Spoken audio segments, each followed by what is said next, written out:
자, 지금 대여반에서 진행되고 있는 메이데이 시간으로 촬영을 진행을 하고 있습니다. 우리 이제는 1편, 방금 전에는 다이소에서 화장품 매출이 급상승하게 됐었던 요인들과 해서 관련 종목들을 풀어드렸습니다.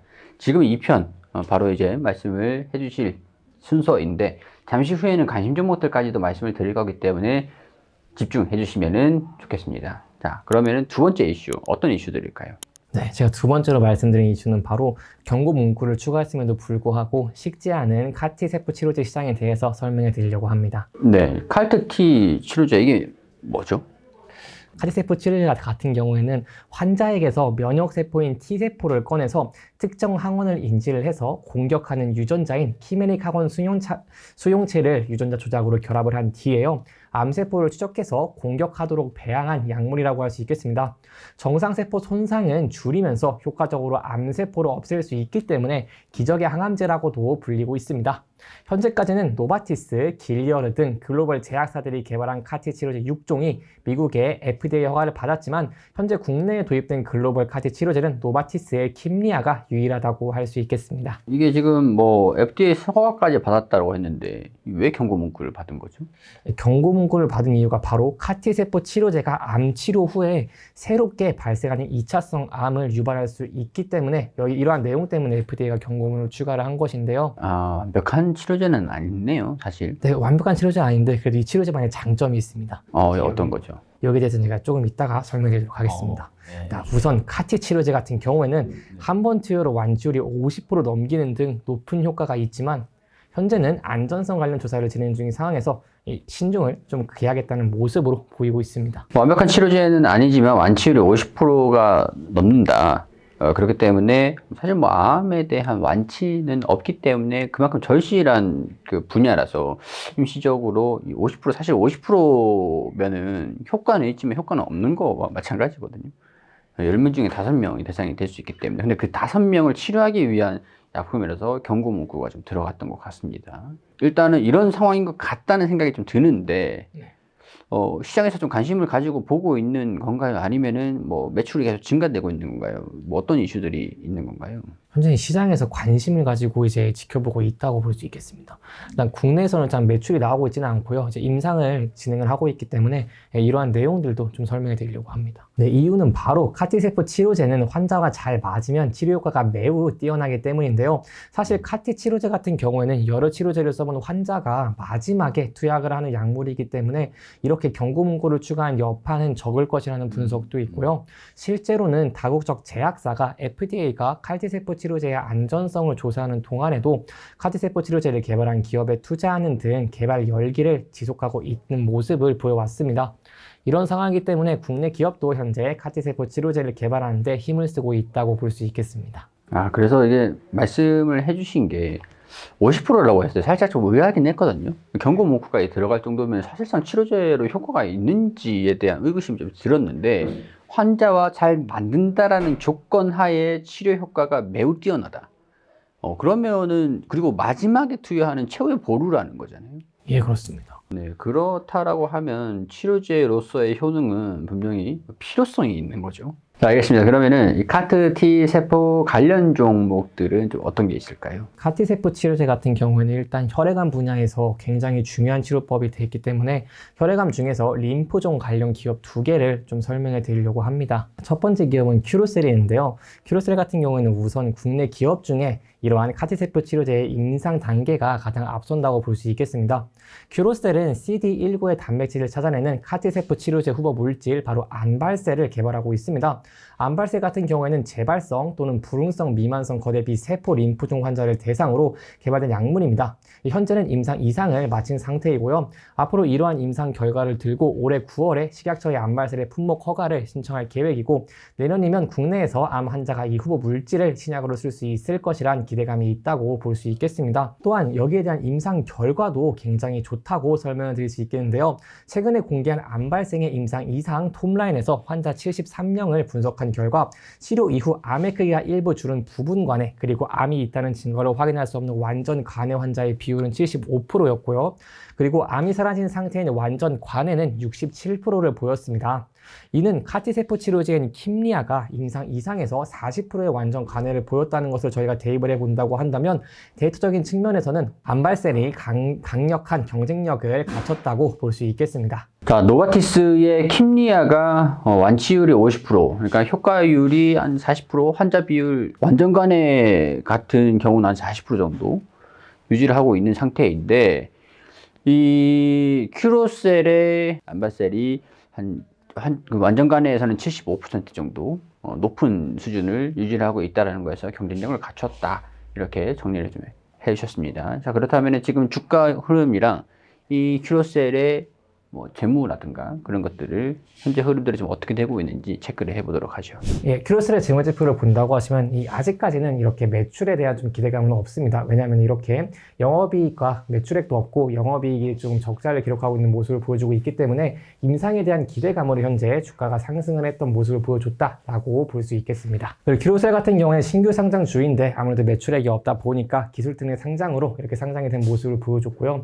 그 앞서서 주가가 큰 폭으로 상승을 했기 때문에 현재는 좀 조정을 받고 있는 모습을 보여주고 있다라고 볼 수 있겠습니다. 그래서 이 부근대에서 주가가 하락을 하게 된다고 한다면 저희가 앞서서 이렇게 저항을 받고 지지를 받았던 39,900원대에서 지지를 받을 수 있을지 이 여부를 함께 지켜보시는 게 중요할 것 같고요. 네, 이렇게 지지 구간 여부들을 주목해 보시면 좋을 것 같습니다. 자, 알겠습니다. 크로셀 같은 경우는 더군다나 신규 상장 종목들이기 때문에 보호 예수들은 저희가 말씀을 못 드렸는데 이런 관련돼서는 우리 채널 안에, 대기업 채널 안에 오시면은 상세하게 풀어드릴 수 있도록 하겠습니다. 자, 그러면 다음 종목은 어떤 관련 종목들이 있을까요?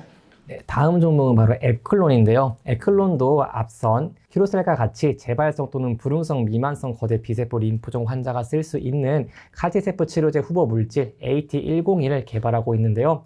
현재 80여 명의 환자를 대상으로 임상 2상을 진행을 하고 있습니다. AT101 같은 경우에는 항원의 결합 부위를 개선을 해서 카티세포 치료제가 암세포에 더 가깝게 붙도록 만들어서 치료 효과를 높였기 때문에 성공에 대한 기대감이 좀 있다고 볼 수 있겠습니다. 따라서 거대 비세포 림프종 적응종으로 매년 1,000억 원 규모의 칼퇴 치료 시장이 꾸준히 생겨나가기 때문에 만약에 임상을 성공하게 된다고 한다면 최대 매년 1,000억 원의 규모의 매출을 기대를 해볼 수 있겠습니다. 네, 우리 에클론의 차트를 보면서 현재 주가가 또 어떻게 움직이고 있는지 체크를 해보도록 하겠습니다. 네, 에클론 같은 경우는 이렇게 앞서서 임상에 대한 기대감으로 인해서 주가가 큰 폭으로 상승을 한 기업입니다. 그렇기 때문에 저희가 단기적으로는 조정이 올 수 있다는 부분을 염두에 두시면 좋을 것 같고요. 주가가 하락을 하게 된다고 한다면 앞서서 지지를 받아줬던 이런 21선을 이탈하는지 아니면 지지를 받을 수 있을지 이 여부를 지켜보시는 게 중요할 것 같습니다. 자, 에클론 같은 경우에도 실적이 좀 적자가 나오고 있습니다. 사실 바이오 종목들 같은 경우에는 기술 특례, 매출이 좀 재무적으로 안 좋은 기업들이 상당히 많기 때문에 이런 부분들이 항상 어떻게 보면은 기대감으로 움직인다라는 게 변동성을 확대시키는 요인들이기도 합니다. 따라서 이런 부분에서 관련된 이슈, 칼-T 세포 치료제 개발 이런 것들의 여부들에 따라서 주가 움직임들이 강하게 변동성이 크게 움직이는 경우가 있을 수 있으니까 이 점 반드시 명심하시고 바이오 종목들 보시는 게 좋을 것 같습니다. 자, 그렇다고 하면 이제 대망의 관심 종목 시간이죠. 우리 김기동 멘토가 오늘 관심 종목으로 안내드리는 종목들이 과연 별배지를 받으실 수 있을지. 자, 별배지 사냥에 나서는 김기동 멘토님의 첫 번째 관심 종목은 어떤 종목입니까? 네, 첫 번째 관심 종목은 제가 앞서 말씀드린 클리오입니다. 클리오. 네, 어떤 모멘텀을 가지고 클리오를 주목해보자 라고 말씀을 해주시는 거죠. 클리오 같은 경우에는 국내에서 다이소 품절 대란에 힘입어서 좀 흥행하고 있는 트윙크팝의 아이에서 리브로 카테고리 확대뿐만 아니라 올리브영의 외연 확대 그리고 구달된 기초제품 매출 증가 등으로 인해서 온라인과 오프라인 주력 채널 중심으로 외형 성장을 기대를 해볼 수 있겠고요. 이 해외 같은 경우에도 구달의 비다시 세럼 등 제품군 다각화로 인해서 미국 시장에서의 성장과 이런 신제품 한일 동시 판매로 인한 일본 시장의 성장까지 기대를 해볼 수 있겠습니다. 네, 알겠습니다. 자, 클리오 첫 번째 관심 종목으로 말씀을 드리고, 자, 그럼 두 번째 관심 종목들도 이전에 바이오 칼트치인가요? 아닙니다. 두 번째 관심 종목은 다른 걸로 좀 준비를 해봤습니다. 네, 무슨 종목입니까? 네, 두 번째 종목은 바로 한국 무브넥스인데요. 한국 무브넥스는 주력 사업인 자동차 부품을 현대차로 주 고객사로 두고 있습니다. 특히 생산 제품 대부분을 현대차와 기아에 납품을 하기 때문에 안정적인 수요처를 확보했다는 장점이 있고요. 또한 판매량이 증가를 하면서 높은 실적을 보이기도 했습니다. 구체적으로 매출액 같은 경우에는 1조 5,100억 원대를 기록을 하면서 10% 전년 동기 대비 10% 이렇게 좀 큰 폭으로 증가를 했고요. 그리고 영업이익 같은 경우 굉장히 큰 폭으로 증가를 했는데 영업이익이 593억 원대를 기록을 하면서 전년 동기 대비 60.1% 이렇게 큰 폭으로 증가한 모습을 보여줬습니다. 그리고 마지막으로 당기순이익 같은 경우에도 506억 원대를 기록을 하면서 전년 대비 41.9%로 이렇게 큰 폭으로 성장을 했다고 볼 수 있겠습니다. 그리고 한국무브넥스 같은 경우도 한 가지 특징이 있는데요. 바로 최근에 시장에서 저 PBR 관련주로 이목이 쏠리고 있는데 한국무브넥스 같은 경우에는 PBR이 0.5배에 거래되고 있고 ROE가 10%를 넘어서는 수익성을 기록하고 있기 때문에 이번 정부 지침으로 인한 수혜도 기대를 해볼 수 있겠다라고 볼 수 있겠습니다. 네, 우리 한국무브넥스는 차트랑 재물 한번 좀 보면서 설명을 구체적으로 더 들어봐야 될 것 같은데요. 네, 한국무브넥스 같은 경우 차트를 보시면 일단 23년 실적을 보도록 하겠습니다. 매출액 그리고 영업이익과 당기순이익 같은 경우 전년 동기 대비 매우 큰 폭으로 성장을 한 모습을 보여줬고 또한 BPS가 11,000원대에서 PBR 같은 경우에도 0.57을 유지를 하고 있는 모습을 보여주고 있습니다. 그래서 여기에 대해서 좀 저평가로 매각이 좀 매력이 부각되지 않겠나라고 볼 수 있겠습니다.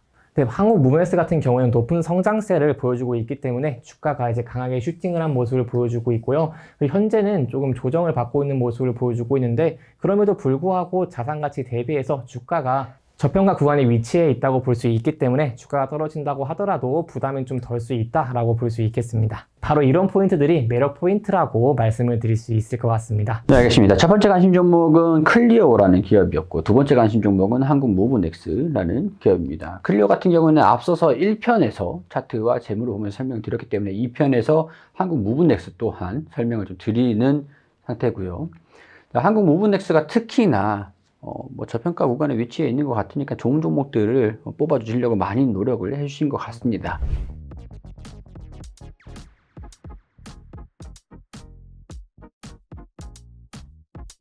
자, 이렇게 저희가 준비한 순서는 여기까지고요.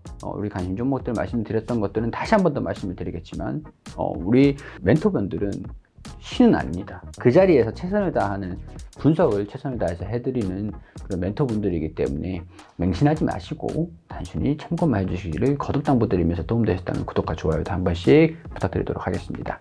저희가 준비한 순서는 여기까지고요. 여기에서 인사드릴 수 있도록 하겠습니다. 시청해주셔서 감사드립니다.